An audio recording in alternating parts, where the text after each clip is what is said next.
Good evening, everybody. And I have in front of you Ingor who loves people, and she's so passionate about helping others succeed in life. She also known by many as a storyteller and a power connector, as she uses the storytelling to share her thoughts and helps people to connect with others, to providing the resources, of course, for them to flourish. She is a new entrepreneur with almost 20 years of experience working in the corporate world. Ingram, how are you today? Hi, Ilona. Thank you so much for having me. I'm well, thank you. How are you? Good. I also wanted to let you know that today is the first debut of Ingram on a podcast, and she is invited by me to do so because I've seen you, Ingram, facilitating the special places, facilitating the big groups, like hundreds of groups together, and the way you felt made everybody feel connected and included. This is a gift, let me tell you. So tell me, where do you live right now? I live in Toronto, Canada. That's awesome. But you have a lovely accent. So do you want to tell us where you're originally from, please? Sure. I am South African, and I've been here since 2006. That's awesome. Well, South Africa is full of the special, traditions, special history. So tell us more about the South Africa, what it's all about, the culture, the food, colors, the holidays. So South Africa, when people hear about South Africa, usually they think about Nelson Mandela. And because he is our icon in terms of political freedom. Nelson Mandela actually we like to look at him as one of the fathers of South Africa. And today is actually Freedom Day, which commemorates the first election that happened in South Africa that was open to everyone in our country, including regardless of race, of course. So one of the things that we do on Freedom Day, we celebrate our freedom and we think of Tata Madiba, like we used to call him, as he's passed away now. But he used to refer to South Africa as the Rainbow Nation. That's amazing. So first of all, happy Freedom Day. This is important for you to be inclusive. And it's so amazing for me to celebrate this special day with you and with all people from South Africa. So congratulations. So do you have any stories connected to that, one way or another? Sure. I'll share a funny story about Freedom Day. So Freedom Day, like I said, it's the day that we commemorate our freedom in South Africa. And it's also, for me, it's also the day that I got engaged to my husband in 2005. So I often tell him that I gave away my freedom on Freedom Day.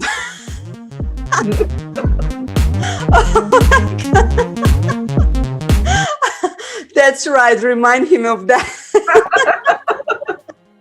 I always do. I'm sure. That is so funny. My gosh, this is so cool. Such a cute story that, you put this kind of the two events into one and make the best out of it. So Ingram, tell me, what motivates you and where do you gain all of this energy to keep you moving? What motivates me really is my love for people. I love people and I love helping them to succeed in life. And that just keeps me going every day. And it's the reason why I do what I do, why I share what I share in terms of my content online. And, it's the reason why I get up in the morning so that I can do and work. That is just it's what drives me. That's what I want to ask you, how do you want to be remembered by your children, maybe by the people that you help, maybe your co-workers? How do you want to resemble, or how do you want them to remember you by?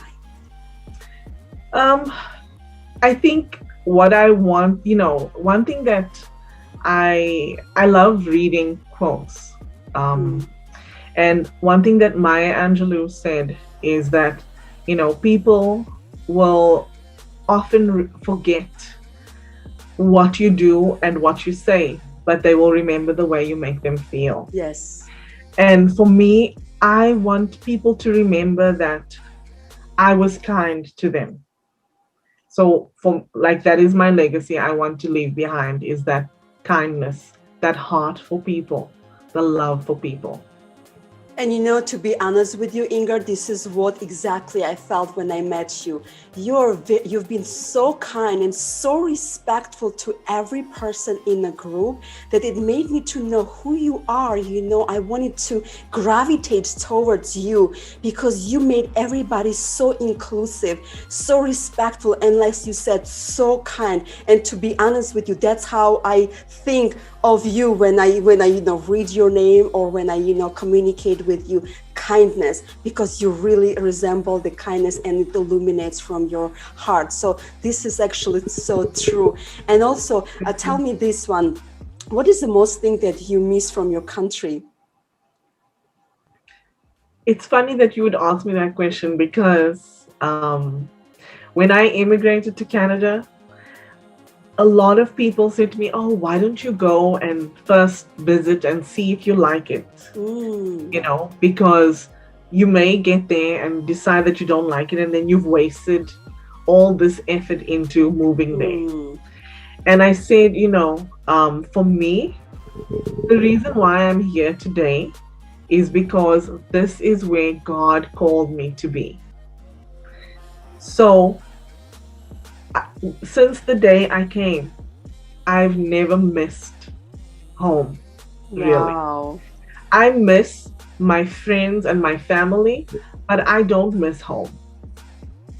Wow, this is, I can really resemble you with this statement. And I know that as an immigrant, I understand what you mean. It doesn't mean that you're not a patriot or you do not love your country, but you really can express who you really are with your identity, to finding that voice in your heart and also really go after your dreams. And this is the land, right? I know I'm here in USA and you're in Canada. We pretty much are in the same, Western civilization and, thinking and how we, perceive life. So yes, this is the land of opportunities where we really feel connected with our own self, and it will allow us to feel like a person that we meant to be. And like you said, you felt like it's a God's calling to be and to live in Toronto, Canada. This is so exciting. And Ingram, what is your mission or purpose of life? Have you ever thought about that? I haven't really thought about it in that sense, but I think just always to spread kindness and to make sure that I try not to judge somebody, because we never know what is going on in somebody's life, and it's easy to jump to conclusions, but we need to strive not to make sure that we show them that kindness, because they can be, I could have a tough day one day and not be 100% of who I am. And we need to make sure that we allow for others to have that freedom to be able to express themselves and to not have a good day sometimes. Yes, that's so true. And you really have resembled throughout our conversation. And since I've known you, this word kindness looks like this word, really, and this act, this gift means really a lot to you. Why is that? Why kindness? Why is so close to your heart? I think probably because so I was born with with a defect, should I say. I was born with congenital hip dysplasia. And I remember when I was a child, other kids are cruel, right? A lot of the time. And I was teased about the way that I walked because of my hips. Wow. Because I had this it's